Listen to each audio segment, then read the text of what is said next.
Today's topic I want to talk about is something that if you talk to any of my closest friends, they would say, oh yeah, Francesca struggled with that and still does sometimes.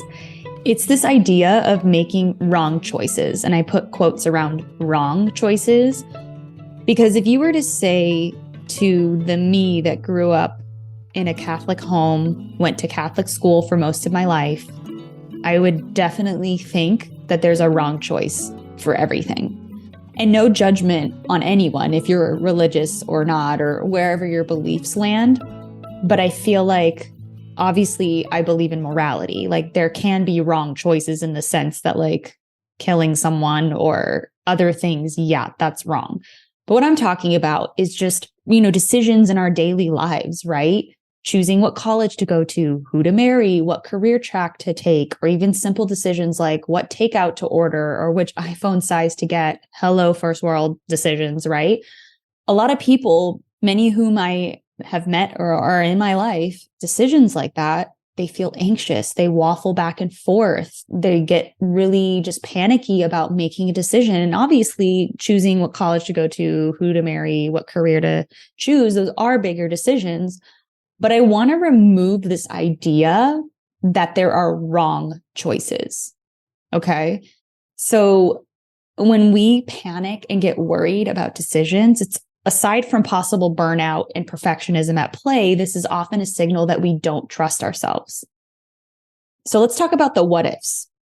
This was something I struggled with in a big way, especially when it came to making decisions for my business. I'd be paralyzed and just wrecked with fear because I believed there was a wrong choice in everything that I did, down to the caption that I wrote, down to the kind of content I posted, or even if I want to spend $10 on whatever it is, right?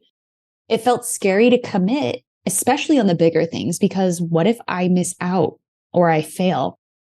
Writer Jeanette Winterson says, I have a theory that every time you make an important choice, the part of you left behind continues the other life you could have had.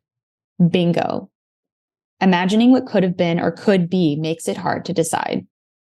Trying my best to get this episode out without the incessant sirens. As you can tell, I'm in New York City and I try my best to mitigate it, but sometimes it just peeks through. So that quote just nailed it completely. Imagining what could have been or could be makes it hard to decide, right? And I think if we unpack that a little bit, there's a weight that some of us give to decisions. So for example, I'll just use me as an example just to make it more real. So I constantly have gone back to the time when I almost worked for Scooter Braun in the music industry. I had an opportunity to meet with him and his team because I had been working in the music industry years ago and met him through mutual contacts and all these things. But then I ended up not going to meet him and his team because I felt a loyalty to the person that I was working with. And it was this whole big thing. And ever since that moment, I thought, oh my gosh, if I had only, what if I did go? What if I did work for him?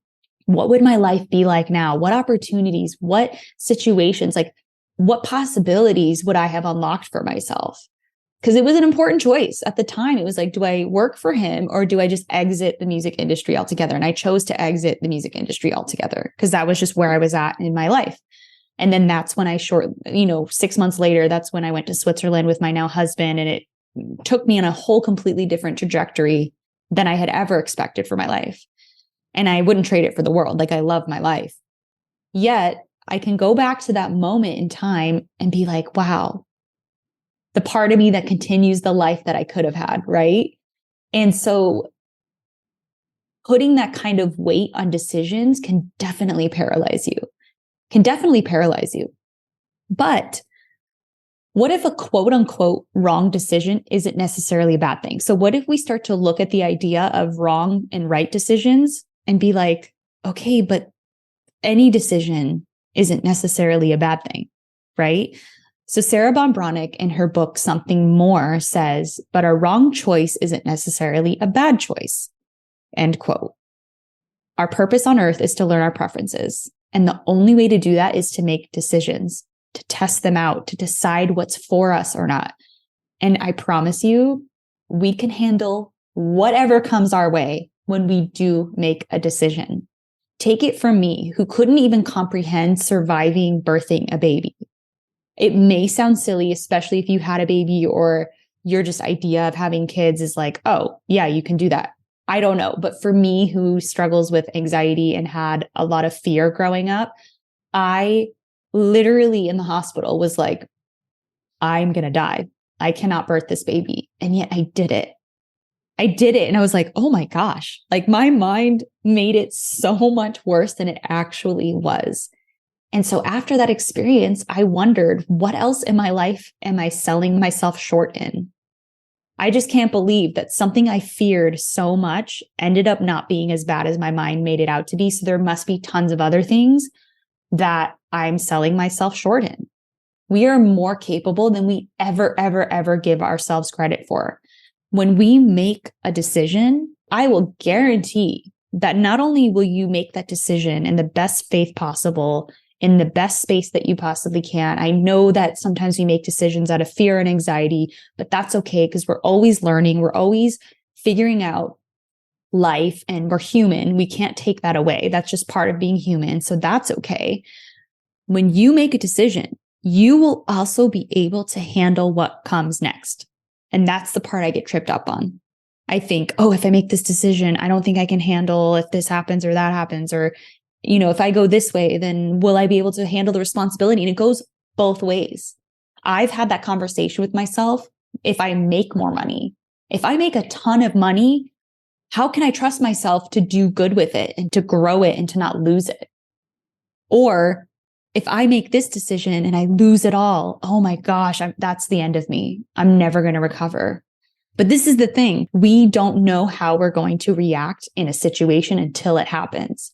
And I can also guarantee you, if you are doing the work, preparing yourself, learning what you need to learn, getting that resilience, becoming a better version of yourself, you will handle anything that comes your way with more grace than you could ever imagine.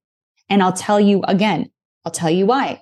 When I had a baby, leading up to it, was meditating. I was eating healthy. I was exercising. I was reading books in controlled small ways because I just know myself. If I dive too deep into things, then I get panicked. But I was like, okay, I'm going to be intentional. I'm going to be intentional about the information that I'm taking in. And I literally just like built upon this foundation of health and knowledge and all these things. And when it came time to do the thing, even though my ego, my mind was freaking out, my body fell back on the training that it had.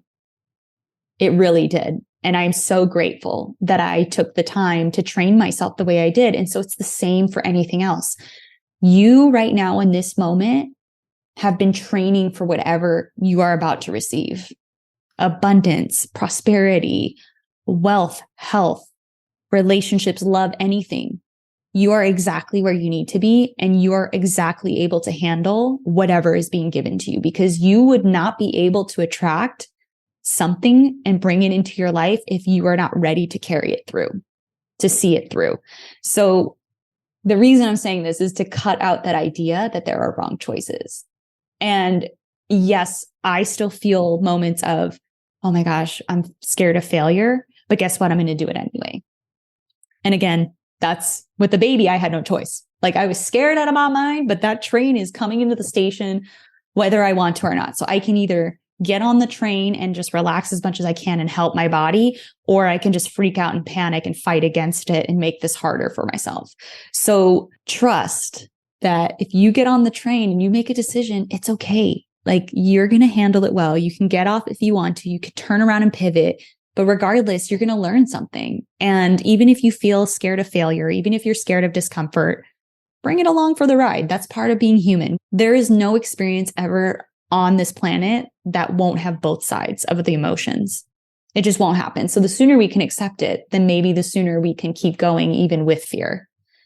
Learning to trust ourselves is a moment to moment process. And so is believing that God or source only wants what's best for us, even when situations prove difficult or uncomfortable. So this weekend, whenever you're listening to this, practice making small, non-risky decisions, like what show to watch or what book to read. Shorten the amount of time that you take to decide. So if you flip through Netflix for a half hour, make it 10 minutes, then make it 5 minutes, and then just make it automatic and just practice making decisions based on your gut feeling. And then from there, you can increase the risk, right? I think part of it is building confidence. The more you practice something and do something, the more confidence you get for yourself. And that's like a morning routine, right? The more you do a morning routine, the more you show yourself that you can show up for yourself, that you can stick to something. And then your confidence grows and grows and grows from there. So you can make good decisions and handle what happens. There is no such thing as a wrong decision.